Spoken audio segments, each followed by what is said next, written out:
When William asked for a divorce, I didn't fight. No screaming. No pleading.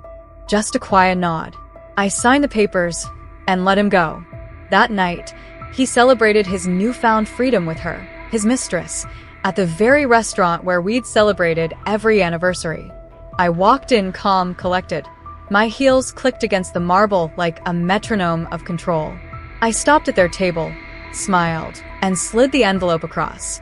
"Congratulations," I said. "On your freedom." He smirked until he opened it. DNA results. Proof. The blood-red lipstick on his white dress shirt hadn't come from a patient. It came from her. That crimson smear ended our 15-year marriage. Not with a bang, but a quiet, suffocating horror. I remember the moment I found it, Tuesday, 9:17 a.m. The twins were at school. Emma was at piano. I was sorting laundry for dry cleaning, moving through the day like any other, when I found his gym bag shoved behind his rows of polished shoes. It was unzipped, just enough for me to see the crumpled white shirt he'd worn to last night's emergency surgery. The stain wasn't blood, and no surgeon walks into one or wearing lipstick that color. I stood in our walk-in closet, shirt in hand, paralyzed. It hit me all at once. 15 years of sacrifice, of partnership, of raising children, reduced to this. A crimson smear on cotton. Dr. William Carter, renowned heart surgeon. My husband, father of our 3 children. He had another woman's lips on his collar. They used to call us the perfect Carters. And maybe, from the outside, we were. A beautiful colonial home in Oak Ridge Heights. Manicured lawn. White picket fence. Fundraisers. PTA meetings. Elegant hospital galas where he'd stand beside me, arm around my waist, thanking me with that gleaming smile. I couldn't do what I do without Jennifer. And I believed him. God help me.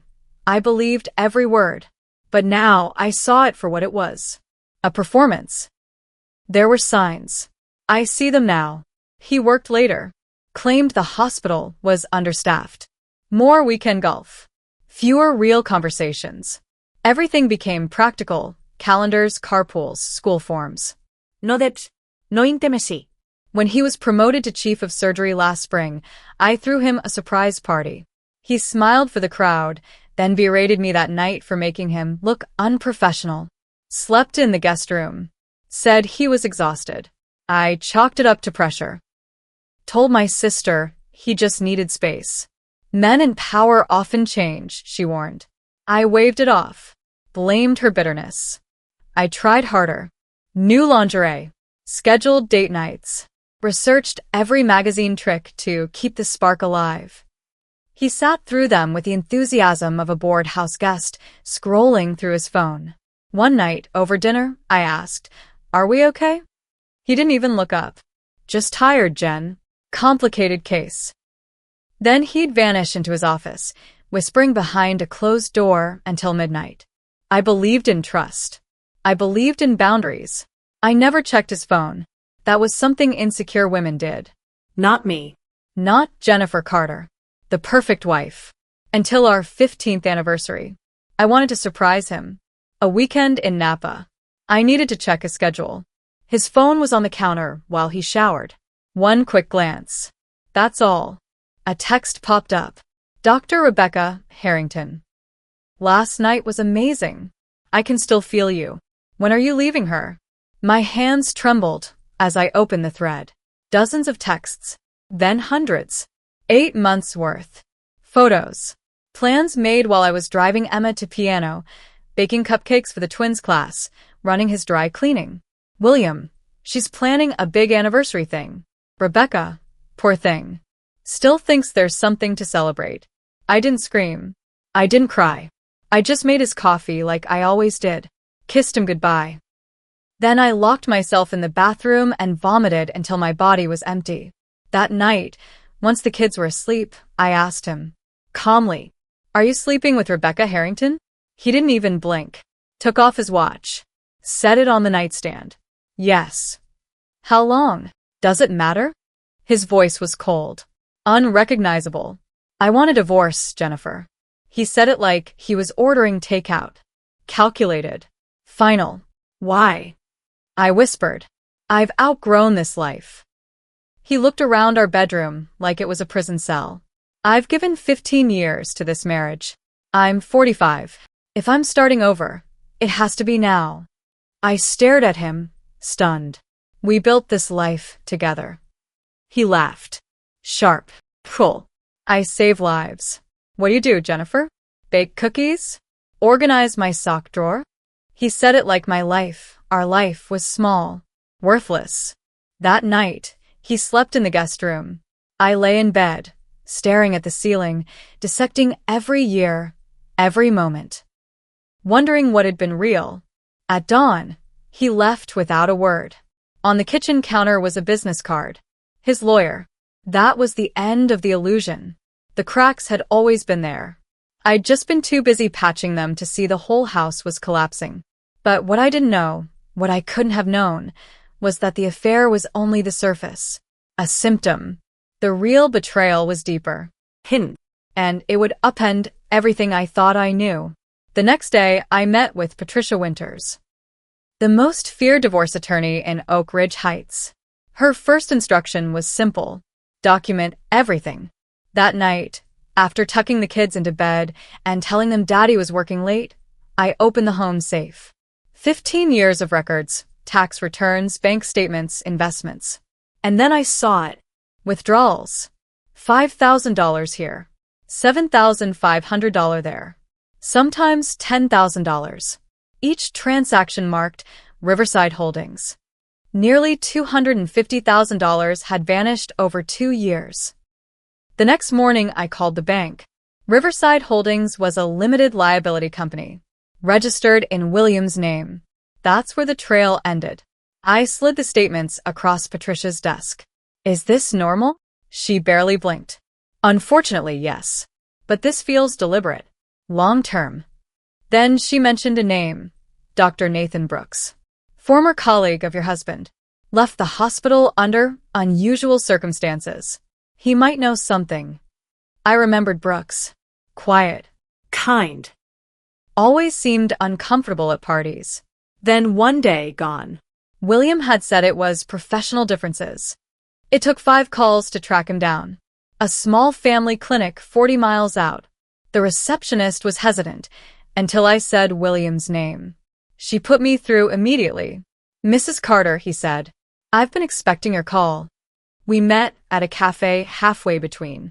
He looked older. Weathered. Haunted. He didn't waste time. I knew one of us would break. Me from guilt. Or William from arrogance. Then, he told me everything. Ashford's fertility clinic had a problem.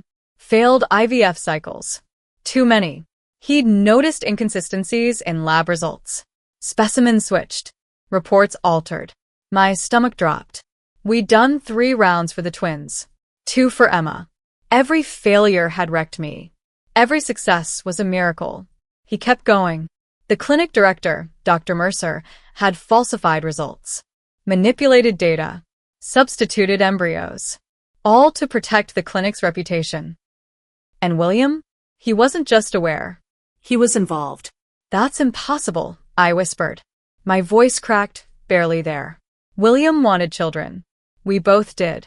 That was the one thing we never disagreed on. Dr. Brooks didn't flinch. He slid a small thumb drive across the cafe table like it might explode. Hospital records. Lab reports. William's signature. Authorizing procedural modifications. He paused. That's what he called them. Modifications. A cleaner way of saying he tampered with specimens, including yours. I couldn't breathe. Why? Originally, career advancement. Dr. Mercer sat on the board that later promoted William to chief of surgery. Brooks hesitated again. But there's more. He looked away before he said it. William has hypertrophic cardiomyopathy. It's hereditary. Mild in him, but there's a 50% chance it could be passed to his children. A surgeon like him, he couldn't risk that. A child with that condition? It could call his judgment into question. I gripped the edge of the table to stay upright. You're telling me during our IVF treatments, William ensured his sperm wasn't used? Brooks nodded. The clinic substituted anonymous donors. He made sure of it. That night, after the kids were asleep, I moved like a ghost through our house. Hairbrushes, toothbrushes, one of William's combs from the bathroom he no longer used. DNA samples. Quiet, careful, controlled. I sent them to a discreet genetic service Brooks recommended. The 2-week wait nearly broke me. And while I waited, William escalated everything. He wanted custody evaluations. Claimed I was emotionally unstable. His lawyer sent letters that questioned my worth, my contribution to our family. The financial settlement? Insulting. Deliberately so. The pressure was a tactic. Squeeze me until I folded. But I didn't. I kept showing up. I helped the twins with their science projects. Cheered at Emma's recital. Smiled at school drop-off.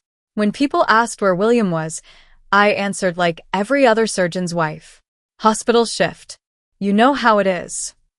At night, I became someone else. I read every case of medical ethics violations and fertility fraud I could find. Doctors who used their own sperm. Clinics mixing up embryos. Devastating stories. But none like mine. No one else had a husband who intentionally removed himself from his own children's biology. Who built an entire family on a lie while pretending to be the perfect father. Then the call came. Tuesday morning. Calm voice. We have your results, Mrs. Carter. Would you like them emailed or? Email, I whispered. I needed to see it in black and white. The alleged father is excluded. Paternity probability, 0%. 0. I printed 3 copies. One for Patricia. One for a private safety deposit box I'd opened in my own name. And one for William.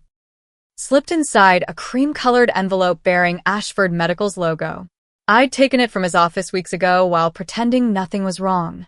My hands didn't shake anymore. I'd moved past grief. This wasn't heartbreak. It was war. William hadn't just cheated. He hadn't just lied. He'd made choices, calculated, clinical, that rewrote the truth of my life. He stole my right to choose. Robbed my children of their origin story. Turned 15 years of motherhood into a staged performance. Now, I had truth. And power. And I would use both. With Dr. Brooks' help, I tracked down other families who'd gone through IVF at Ashford during William's time there. He had a list, 27 names. Most wouldn't talk. Denial was easier than doubt. But 5 agreed. The Millers had twins who looked nothing like them. The Patel's daughter had unexplained genetic markers. The Wilsons, Johnsons, Garcias, all had miracle conceptions after repeated failures. And always Dr. Mercer took personal interest in their cases. Sarah Wilson cried when she told me, "We were just so grateful. We never questioned the how." My next lead was Diane Fletcher, former nurse, 12 years at the clinic. Her apartment was small, cluttered with filing cabinets. She poured tea with shaking hands. "I kept records," she said. Patient names. Procedural modifications. Signatures authorizing changes. They thought I burned it all when I left. "Why didn't you report them?" I asked. "I did," she said bitterly. "Hospital Admin Medical Ethics Board. Even the police. Every time the investigation disappeared. Your husband has powerful friends." She handed me a leather-bound journal. Meticulous handwriting. Dates. Protocol changes. William's signature, over and over. Authorizing specimen substitutions for genetic concerns. And then my name. A page marked with the dates of our IVF cycles. Specimen replacement authorized by Dr. Carter due to quality concerns. No donor ID recorded. I photographed everything. As I got up to leave, Diane slipped me a business card. "Ask for Agent Dawson," she said. "Tell him I sent you." Michael Dawson worked for a federal task force on healthcare fraud. He'd been investigating Ashford for over a year. "Your evidence is the breakthrough we've needed," he told me. "But we still need more. Financials, witness testimony, internal proof." I agreed. I'd give him everything. On the surface, I played the grieving wife. I smiled during mediations. nodded through custody talks, pretended to consider William's pathetic settlement offer. "You're being surprisingly reasonable," he said after one session. "I just want what's best for the children," I answered. "For everyone." He believed it, became bolder. He brought Rebecca to school events, introduced her to our circle, let her stay overnight when the kids visited his new apartment. And I watched, listened, Documented. built my case. Then came a turn I hadn't expected. The private investigator I hired to dig into Rebecca's past uncovered something stunning. She was Madeline Harrington's daughter. Madeline had been William's patient, a routine valve replacement. She died during surgery. William claimed she hadn't disclosed a critical medication. The hospital backed him. The truth? Agent Dawson found the real story. William had spent the weekend before in Chicago with Rebecca. He returned exhausted. Made a mistake on the table. A fatal one. The hospital covered it up. Falsified records. Paid the family off. Madeline's husband died of heart failure a year later. Rebecca changed her last name. Disappeared. Rebuilt her life around one goal, getting close enough to destroy William. Her revenge took years. Just like mine. I thought about confronting her, about teaming up, but she was fueled by rage. Mine had cooled into strategy. She wanted chaos. I wanted destruction with precision. Over the next month, I built my arsenal. I collected statements from former staff, traced payments from Ashford to Riverside Holdings to offshore accounts. Dawson built the legal case. I built the narrative. Then the moment came. A conversation with William during a co-parenting meeting. I steered it carefully. "The twins have your eyes," I said. He smirked. "Good genes. Do you ever worry they inherited your heart condition?" His head snapped up. What? Hypertrophic cardiomyopathy. Dr. Brooks mentioned it. His face hardened. "Brooks needs to keep quiet. Don't our kids' health concern you? There's nothing to worry about. I had them tested years ago." "You tested them?" "Without telling me. I'm their father. And a doctor. I made a medical decision. I had it all on tape. His disease. His testing. His lie. It was the final piece Dawson needed. The Ashford Medical Gala was approaching. The biggest night of the year. William was set to receive the Physician of the Year award for his unwavering ethical standards. The invitation came in the mail, still addressed to both of us. William texted me, "I'm taking Rebecca, but you're welcome to attend if it's not too awkward." I replied with the perfect mask of grace. "I wouldn't miss it. You deserve the recognition." What William didn't know was that I'd already sat down with the chairman of the hospital board. I showed them just enough. Not everything. Just enough to make them listen. That night, before the gala, a closed-door session was held. Agent Dawson presented the full case. Bank statements, patient testimonies, Diane Fletcher's records, my recordings. Every thread. Every lie. By the time the doors opened to the ballroom, the board was no longer confused. They were furious. And I was calm. For the first time in months, I felt steady. Every piece of this moment had been arranged, right down to the black gown I wore. The same one Rebecca once mocked in a text to William. Suburban mom tries sophistication. I guess tonight I was going to prove her right. A ping lit up my phone. William had made a dinner reservation, Vincenzo's, our place, where he proposed. Rebecca would be joining him. Perfect. The DNA envelope was in my clutch. The authorities were in place. My mask was on. Tomorrow night, the truth would finally stand where the lie had ruled for 15 years. Storm clouds hovered above the city, but the rain held off. The sky hung heavy with tension, like it, too, was waiting for a signal. The Ashford Gala sparkled in the hotel ballroom. Crystal chandeliers, champagne flutes, polished men with expensive watches, women with practiced smiles. I walked in alone. The black gown caught the light. Diamond earrings glinted, his gift, from a man who no longer existed. I saw him instantly. William, center of attention, holding court with the same confidence he used to reserve just for me. One hand around Rebecca's waist, his other wrapped around a glass of scotch. She wore crimson. Of course she did. The same color as that lipstick. The beginning of the end. They looked perfect. Powerful. Untouchable. They had no idea. 30 minutes earlier, behind closed doors, I'd watched the board members' faces shift, from denial to realization to grim resolve. The hospital's legal team had already contacted the district attorney. The police were in position. William didn't know he was already a ghost. I moved through the crowd slowly. Familiar faces. Colleagues' wives. Women who had smiled past me for years, assuming I was just another accessory to my husband's brilliance. "So brave of you to come," Margaret Reynolds whispered. Her eyes were locked on William and Rebecca. "I wouldn't miss seeing him get the recognition he deserves," I said. She smiled uneasy. Something in my tone must have hit a nerve. The ceremony began. Spotlights swept the crowd. A hush fell. Dr. Helena Winters, the board chair, took the stage. She'd chosen not to arrest him quietly. This truth needed witnesses. William stepped up to thunderous applause. He held the Crystal Award like it was the Nobel. "Medicine isn't just science," he said, voice steady. "It's a sacred trust. Ethics must guide every decision." I watched Rebecca. She was tense, focused. A performance. We caught each other's eyes.